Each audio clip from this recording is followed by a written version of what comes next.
Guys, oh my God, this is huge. It's like way bigger than any of us probably realize. We're talking about fake money, like counterfeit bills, but on a scale that's just mind-blowing. This isn't some dude in his basement with a printer. This is organized, this is global, and it's affecting all of us. We're talking countries you wouldn't even expect, places you wouldn't think are involved in something like this. But they are, and the stuff they're making, it's getting harder and harder to tell the difference. Okay, so we got to start in South America, Colombia specifically. Now, we all know Colombia has a history, right? Drugs, cartels, the whole nine yards. But what if I told you that some of those cartels have moved into a new kind of business, a business that's quieter, maybe less violent, but just as lucrative, counterfeiting? You see, these guys, they already have the infrastructure in place. They have the smuggling routes, the connections, the whole shebang. So it's like a natural progression, you know? And the crazy thing is the quality of the fake money coming out of Colombia. It's getting scary good. I'm talking about super dollars, guys. Bills that are so real they can fool almost anyone. And it's not just small-time stuff either. We're talking millions, billions of dollars flooding the global market.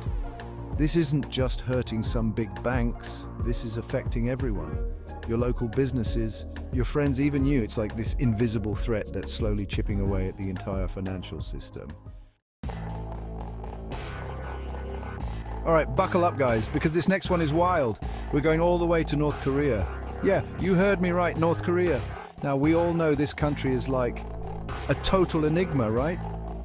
Closed off from the world, run by a, let's just say, interesting leader. But what you might not know is that North Korea has been accused of being a major player in the counterfeit game for years. And I'm not talking about some rinky-dink operation. This is allegedly state-sponsored counterfeiting. They're using their resources, their people, everything to churn out fake US dollars. Why? Well, for starters, it's a way to get around those pesky international sanctions. Think about it. They can't really trade with the rest of the world. So how do they get their hands on hard currency? They make their own. And it's not just about funding their own regime, it's also about destabilizing the US economy. It's like economic warfare, guys. So, we've talked about Colombia, we've talked about North Korea, but now let's head south again, this time to Peru. Now, Peru might not be the first place that comes to mind when you think about counterfeit money, but trust me, they know what they're doing. See, Peru has this long history of craftsmanship, especially when it comes to textiles, and it turns out those skills translate pretty darn well to making fake money. We're talking about some of the most sophisticated counterfeiting operations in the world, using cutting-edge technology to create bills that are almost indistinguishable from the real deal. And here's the kicker, they're not just making US dollars. Oh no, they're branching out, creating fake euros, British pounds, you name it. They're like the international counterfeiting superstore.